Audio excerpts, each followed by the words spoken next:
देखो पुण्यात्माओं, आज गाने सुनते हो आप, या फिल्म देखते हो टीवी पे या मोबाइल में, या बकवाद देखते हैं, सुनते हैं किसी चुटकुले वगैरह। घर में एक दुर्घटना घट जाए,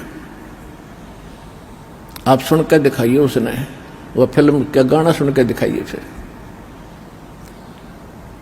तो ऐसे गंदे लोक में हम ये गाने सुने और सुनाएं, गाने गाएं, यहां तो रोना पीटना है सबका। और इसमें भगवान की भक्ति साथ लेकर और इस मालिक की आरती दिन रात करो, भगवान की भजन दिन रात करो। ठीक है, कोई दुर्घटना घट भी जाए तो मालिक की भजन नहीं छोड़े, आरती इसी तरह करता रहे, इसमें बिल्कुल बंद नहीं करे। क्योंकि दुख हल्का भगवान ही कर सकता है, उसको रोते रोते भी मालिक ने याद करे। तो कहने का भाव यह है कि इस गंदे लोक में हम भूल जाते हैं, किसी के घटना घट गई, हम एक औपचारिकता करने जाते हैं वहां पर। अगर वो हमारे आया था और हम नहीं गए तो वो दुख मानेगा। बस वहां थोड़ी सी देर बस पूछ लेते हैं कैसे हुआ, क्या हुआ, बहुत बुरा हुआ, बाहर आते फिर वो सैर सपट्टे अपने जो के तो रहते। जिसके लागे सो तन जाने, और यह सब क्या लगेगी, किसी के पहले लग जाएगी, किसी के बाद में लगेगी। यहां तो कोई नहीं बचेगा इस मार से, काल के कोल्लू में सब पड़े हुए हैं। और एक दिन इसके पाठ के नीचे आपने आना पड़ेगा। परमात्मा कहते हैं चलती चक्की देख के और दिया कबीरा रो, और दो पाटन के बीच में साबत बचा ना कोई। चक्की के बीच में चक्की चल रही है पत्थर की, उसमें कणक डाली जा रही है। कहते दो पाटों के बीच में, इस काल और माया के बीच में आपको पीसा जा रहा है, इसमें साबत कोई नहीं बचेगा। फिर कहते हैं कि किले से लागा रहे ताका नाश न हो।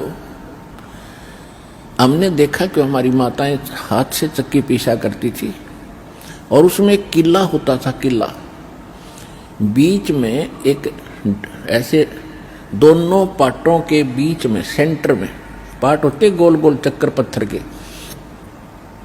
उसमें एक तो डंडा सा लगा होता था उसको घुमाने के लिए, और एक उनके सेंटर में एक सुराख सा होता था, उसमें एक लकड़ की ऐसे गोल सी लंबी लंबी सी एक लगी हुई थी गुटका सा, और उसके चारों तरफ उसके खाली स्थान होता था, उसको किला बोलते थे। अब जो कणक उस किले में पड़ गई वह तो ज्यों की त्यों रहती थी, उस पर उन दोनों पाटों का असर नहीं होता था, और जो उन दो पाटों के बीच में आ गई वह सारी पीस दी जाती थी। तो यहां परमात्मा कहते हैं किले से लागा रहे ताका नाश ना हो।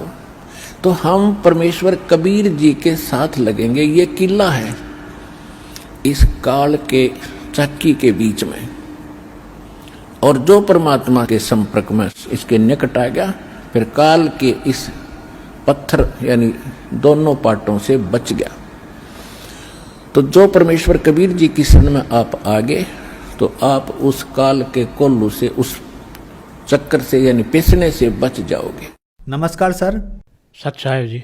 सर क्या नाम है आपका? रवि सिंह। सर कहाँ से हैं आप? गांव हाजीपुर, तहसील नारनौल, जिला महेंद्रगढ़, हरियाणा से। सर संत रामपाल जी महाराज से नाम दीक्षा आपने कब ली? 7 अगस्त 2017 को। सर क्या काम करते हैं आप? मैं बैठे हुए मुनीम था, जब छोड़ के घर पर रहता हूँ। सर संत रामपाल जी महाराज से नाम दीक्षा लेने से पहले क्या आप कोई भक्ति साधना भी करते थे? हाँ जी, बिरमा विष्णु भैंस की और खाटू श्याम जी की भक्ति करता था। हर महीने खाटू श्याम जी आया करता और हनुमान जी की भक्ति करता था। तो क्या कारण बना कि आप संत रामपाल जी महाराज की शरण में आए? जी मैं बीमार था, आधा हिस्सा मेरा काम करने से बंद हो गया था साहब, और फिर मैं खाटू श्याम जी गया था और वहाँ पर दर्शन करते करते ही मैं वहीं पर बेहोश हो गया साहब। यारदाश्ती चली गई, आधा हिस्सा काम करने से बंद होगा। फिर मैं मेरे लड़की ने और जवाई ने संत रामपाल जी महाराज जी का नाम ले रखा था, वो फिर मेरे को वहाँ ले गए रेवाड़ी और नाम दीक्षा दिलाई। सर संत रामपाल जी महाराज से नाम दीक्षा लेने के बाद क्या आपको कोई लाभ भी प्राप्त हुए? हाँ जी, लाभ हुए जी। मेरे पैरालाइज हो गया, आधा हिस्सा काम नहीं करता था। मेरा लड़का है रेलवे में, उसका भी आधा हिस्सा काम नहीं करता था, वो मुंबई अस्पताल में था, मैं जयपुर अस्पताल में था। हम दोनों, मेरे घरवाली भी बीमार थी, उसका आधा हिस्सा उसका काम नहीं करता था। हम बहुत दुखी थे साहब। और फिर ये मेरा पूरा परिवार ही पैरालाइज था, पूरे परिवार में ये बीमारी थी साहब। जब से संत रामपाल जी महाराज से नाम दीक्षा लिया तो आज हम सब ठीक हैं। और मेरे लड़की ने, जवाई ने नाम ले रखा था, उसने मतलब जब पूरे अस्पताल में था मेरे को वहाँ ले गए, रेवाड़ी से वो नाम दीक्षा दिलाई। उसके बाद में मैं ठीक हूँ। और मेरे को क्या नाम, मेरे लड़के ने ज़मीन लेने के लिए रेवाड़ी 8 लाख रुपए दे दिए थे पुलिस वाले के थानेदार को, तो वो ना तो ज़मीन दिया ना हमको प्लाट दिया। और वो फिर मैं सतगुरु रामपाल जी महाराज से ये बताया कि परमात्मा मेरे को तो क्या नाम से ना पैसे मिले ना मेरे को ज़मीन मिल रही, मैं क्या करूं। मालिक से दंडोत प्रणाम लगाई, अरदास लगाई, तो मेरे को बताया कि आके आपको दो किस्तों में मिल जाएगा। तो मेरे को 4-4 लाख करके 2 महीने में वापस दे दिए पैसे। सतगुरु रामपाल जी महाराज की कृपा से मेरे को पैसे वापस मिल गए। और मेरा लड़का बम्बई अस्पताल में था, वो भी सतगुरु की रामपाल जी महाराज की दया से वो ठीक है। मैं भी ठीक हूँ, मेरी घरवाली है भगवती, वो भी ठीक है, और पूरा परिवार सही है।